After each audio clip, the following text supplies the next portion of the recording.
Bana, unaweza ukachukulia poa juhudi za kocha wa Simba, naye si mwingine bali ni Steve Barker.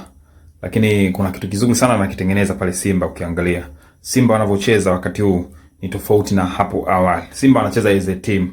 Simba wanashiriki kutafuta mpira pamoja, na vile vile wakienda kushambulia wanaenda kushambulia kwa mipango.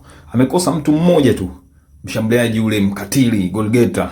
Lakini kumbuka, Steve Barker hahitaji mshambuliaji wa kusimama, huwa anahitaji mshambuliaji mwenye uwezo wa kuchezesha timu. Na ndio maana tangu atue Simba unamwona Selemani Mwalimu amekuwa kishaini hadi hivi sasa na mabao 5 ndani ya ligi kuu. Yaani tangu atue basi amekuwa ni chaguo lake la kwanza katika ile eneo la ushambuliaji. Unaweza kuchukulia poa ukaona kama Simba wanacheza kawaida. No, Simba wamebadilika sana Simba wakati huu. Kwanza wachezaji wana morali kubwa sana, na pia angalia timu ikipoteza mpira wanafanyaje. Timu ikipoteza mpira wengi wanakuja nyuma kuutafuta. Unamwona hadi Clatous Chota Chama anakuja kutafuta mpira. Ni vitu ambavyo hukuzoea kuviona. Simba wana star wakati huu. Mchezaji yoyote anapokuwa uwanjani, iwe Lebase Geye, Anseti Ora, Mona Selemani Mwalimu, Lucien Delok, Yusuf Kagoma, mchezaji yoyote anatakiwa shiriki kutafuta mpira. Angalia combination nzuri aliyoitengeneza upande wa kushoto kati ya Nixon Kibabage na Anseti Ora. Hawa jamaa wamekuwa hatari sana.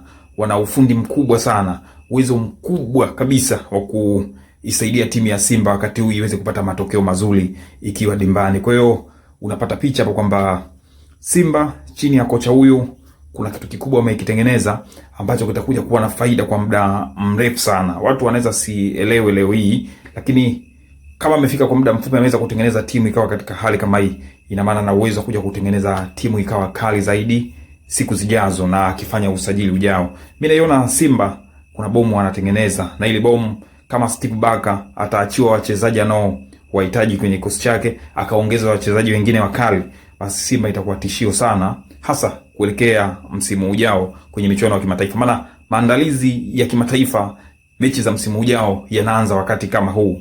Unafanya maandalizi ili msimu ujao timu yako iwe bora zaidi dimbani.